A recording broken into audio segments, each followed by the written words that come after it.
Coach Day, first off, after a 61-37 loss to Southwest Baptist, what type of response have you got this week at practice?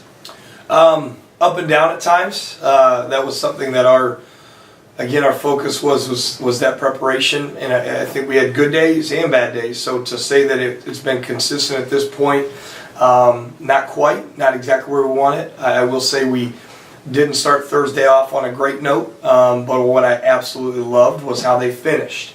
Not a great start, but the players, I think, understood what our message was that day, and they really came back and finished very, very well on Thursday. So just excited to take that next step, continue our preparation today, and then on our focus on the trip on Saturday. Coach Padhye, how would you have graded out last weekend's performance, and what measures, if any, were made this week to kind of make strides against that? I'd grade it out as an F for us last week. I don't think there's any secret about that.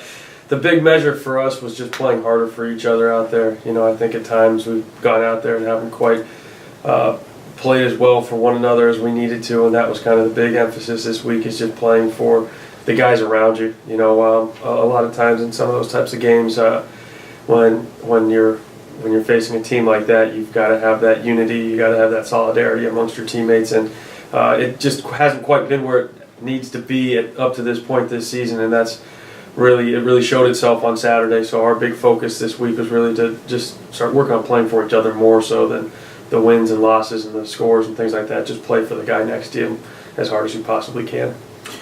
Derrick, how would you describe your running style?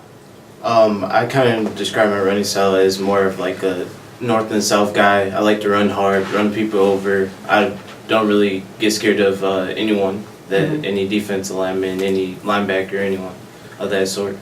Coach Day last week was describing to us that he's very critical of you. Can you give us some enlightenment of his criticism towards the way you practice, prepare, and get ready for a game? And Coach Day, he's very hard on me because he knows what I can do, what I can bring to the table. So that's kind of I love it. I mean, I have nothing against him. It's just fun because, you know, a person that expects a lot from you, like, you kind of gotta take it to the next level, and you gotta prove that guy wrong at the end of the day. So wonderful. Is there any different pressure as you prepare for this game after watching the majority of the season, seeing Martez and Isaac getting the majority of the playing time early on?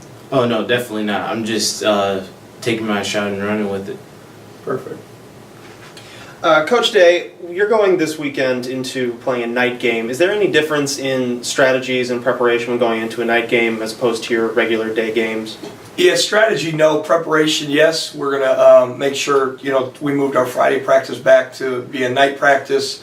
And that's just to be able to catch under the lights. That's the biggest thing, is how you have to track the ball as a receiver. And even more than that, special teams-wise, you know, as kick return, punt return, the first time you experience that, you don't want that to be game night, being the first time you're going through that. So that's really the only adjustment preparation-wise, is just a Friday night practice as opposed to a Friday during the day walkthrough. Is there a different kind of hype from your players going into a game under the lights? Not necessarily a greater level hype, but can you see a difference when there's that kind of different change in venue? I think so. I mean, I think our players enjoy, you know, kind of that Friday night atmosphere in a sense when you play under the lights, and for us, we play all day games, so that's kind of a new environment. So I think you see it, but I think Derrick would be able to answer that probably better than I would. Most definitely. It kind of brings you back to those high school days, being under the lights, crowd, everyone. It's just excitement everywhere. Derrick, we've kind of tried to get to know our student athletes a little better and find out if there's any like special talents that you possess that you need to share with everybody. No, I really don't think so. I think I'm just average Joe, to be honest. We're going to finish up with a question to Coach Padhye. We really struggled to come with a unique one for you today, but what we've got is, if you were to win the lottery right now, what would you spend your money on? How much money are we talking? We're talking like your basic multi-million-dollar lottery. So it's Life-changing. life-changing amount. money. This is 100% true. You can even ask Coach Day. I'd absolutely donate to this school. You wouldn't see me again probably, but I would donate some money on my way out the door to the school to help upgrade the football facilities and kind of get some of those things that they lack here. And then other than that, I think I would just travel a little bit and give some money back to my family, to my parents, and some of the people that are close to me, just so that I know that they're taken care of.